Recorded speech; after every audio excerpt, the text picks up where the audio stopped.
This is 92.7 big FM. आप सभी listeners का स्वागत करता हूं आपके इस कार्यक्रम में जिसका नाम है सुहाना सफर विद अनु कपूर, सिर्फ 92.7 बिग एफएम पर। सफर पे आगे बढ़ने से पहले आज के अफसानों पर एक नजर। फिल्म इंतकाम की कश्मीर में शूटिंग की सारी तैयारी हो चुकी थी। अचानक डायरेक्टर R.K. नैयर बीमार पड़ गए। फिर कैसे हुई शूटिंग जानेंगे आज। दूसरे नंबर पर क्या थे इस दुनिया को अलविदा कहने से पहले ग्रेट मुकेश के आखिरी शब्द। हमारे रेगुलर सेगमेंट्स तुमने पुकारा और हम चले आए, दिल ने फिर याद किया, जहां आज याद करेंगे संगीतकार जोड़ी शंकर जयकिशन के शंकर सिंह रघुवंशी को। उसके बाद रीमेड इन इंडिया, जिसमें बात होगी फॉरेन फिल्म को कॉपी करके बनाई गई एक हिंदी फिल्म के बारे में। आखिरी में लेंगे सवाल। तो आइए करते हैं शुरुआत आज के सफर की। बात करूंगा फिल्म इंतकाम की। इस फिल्म का निर्देशन R.K. नैयर कर रहे थे।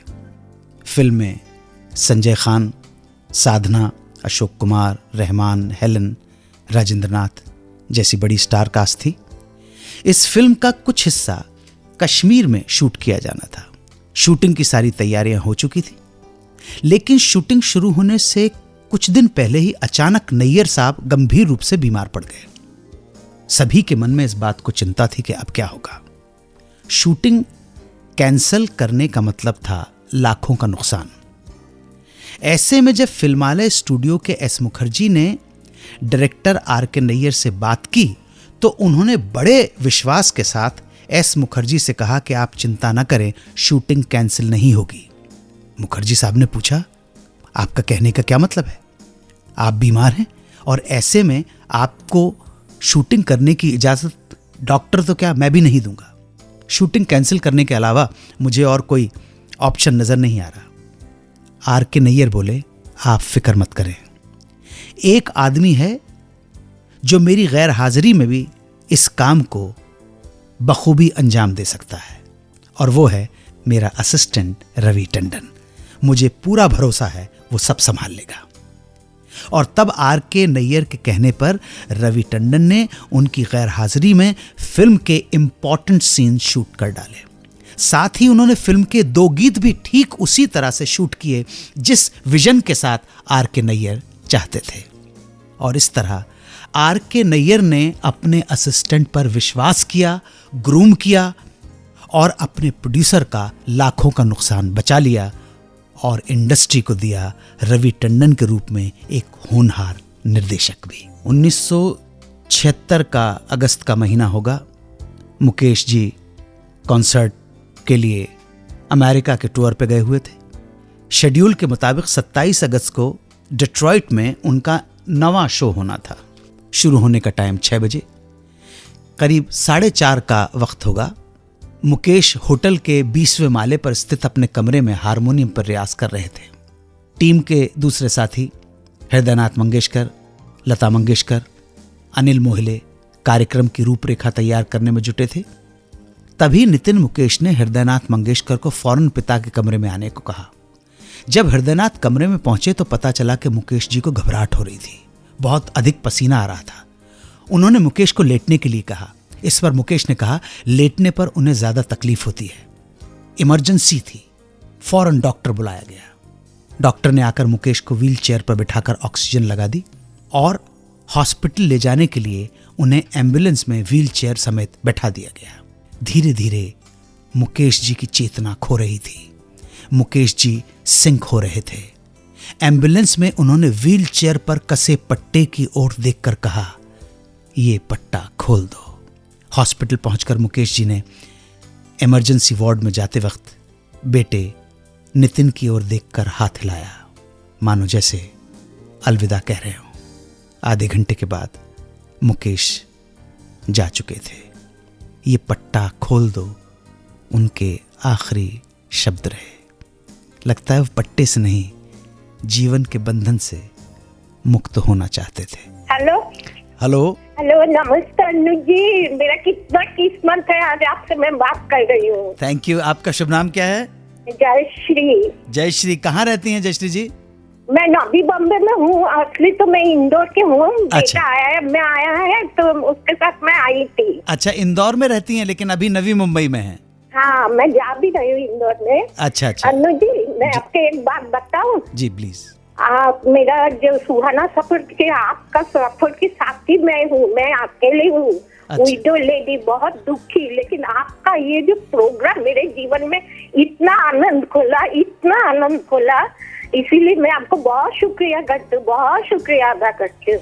हम जयश्री जी अपने आप को सौभाग्यशाली मानते हैं कि आपकी तन्हाई, आपके अकेलेपन में हम आपका साथ दे रहे हैं। हम अपने आप को बहुत खुशकिस्मत मानते हैं। जी, आप भगवान आपको बहुत सुख करे। मैं एक रिक्वेस्ट है जी। माला सिन्हा जी के बारे में आप कुछ बताइएगा, और उनका ही अभिनीत पिक्चर है बहारे फिर भी आएंगी। जी जी जी, उसका मैं उसमें आपको गाना है धर्मेंद्र का, आपसे हसीना रूप आज नया रूप है। ये गाना भी आप थोड़ा बजा दीजिए। बिल्कुल बजा दूंगा, जो आप हुक्म दो। आपका साथ देना, आपके अकेलेपन में आपके साथ खड़े रहना हमारा काम है, और हम आपका साथ कभी नहीं छोड़ेंगे। 92.7 बिग एफएम के जितने श्रोता हैं वो सब आपके साथ हैं जयश्री जी। आपका नंबर दे दो, आप अभी कभी आपको ये महसूस ही नहीं होगा कि आप अकेली हो। समझना लाखों करोड़ों की फैमिली आपके साथ है।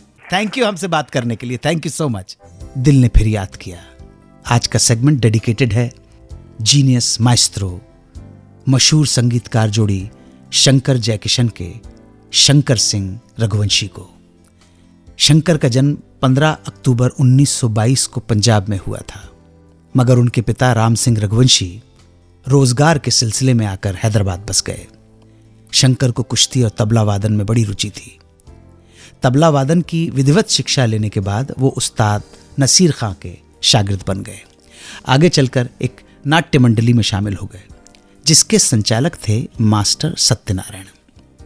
जब वो और डांसर हेमवती बॉम्बे जाकर पृथ्वी थिएटर के लिए काम करने लगे तो शंकर ने भी यहाँ 75 रुपये प्रतिमाह पर तबला वादक की नौकरी कर ली।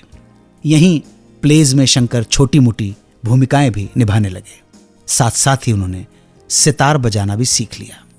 शंकर ओपेरा हाउस थिएटर के पास की व्यायामशाला में कसरत के लिए जाया करते थे। यहीं उनकी मुलाकात दत्ताराम से हुई। दत्ताराम शंकर से तबले और ढोलक की शिक्षा लेने लगे। एक रोज दत्ताराम और शंकर काम के सिलसिले में गुजराती फिल्मकार चंद्रवदन भट्ट से मिलने दादर पहुंचे। वहीं जयकिशन भी फिल्मों में काम की तलाश में आए थे। इंतजार के क्षणों में बातों ही बातों में शंकर को पता चला कि जयकिशन हारमोनियम बजाते हैं। सौभाग्य से उस समय पृथ्वी थिएटर में हारमोनियम मास्टर की जगह खाली थी। शंकर ने जयकिशन को प्रस्ताव किया तो वो राजी हो गए। पृथ्वी थिएटर पे पापा जी भी मान गए, और इस तरह पृथ्वी थिएटर्स के ग्रुप में शंकर और जयकिशन साथ साथ काम करने लगे। यहां दोनों ने पृथ्वी थिएटर के संगीतकार राम गांगुली को असिस्ट करना शुरू कर दिया। संगीतकार के तौर पर इस जोड़ी की पहली फिल्म रही राज कपूर की बरसात। इसके बाद ये न सिर्फ राज कपूर के बल्कि फिल्म इंडस्ट्री के चहेते म्यूजिक डायरेक्टर्स बन गए। इस जोड़ी ने आगे आर के बैनर के लिए आवारा, श्री 420, चोरी चोरी, अनाड़ी, संगम, बूट पॉलिश, मेरा नाम जोकर जैसी बेहतरीन फिल्मों में बेहतरीन और सुपरहिट संगीत दिया।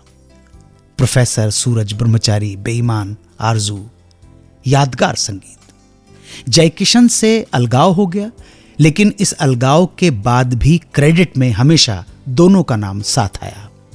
1971 में जयकिशन की असमय मृत्यु के बाद शंकर अकेले ही फिल्मों में संगीत देते रहे।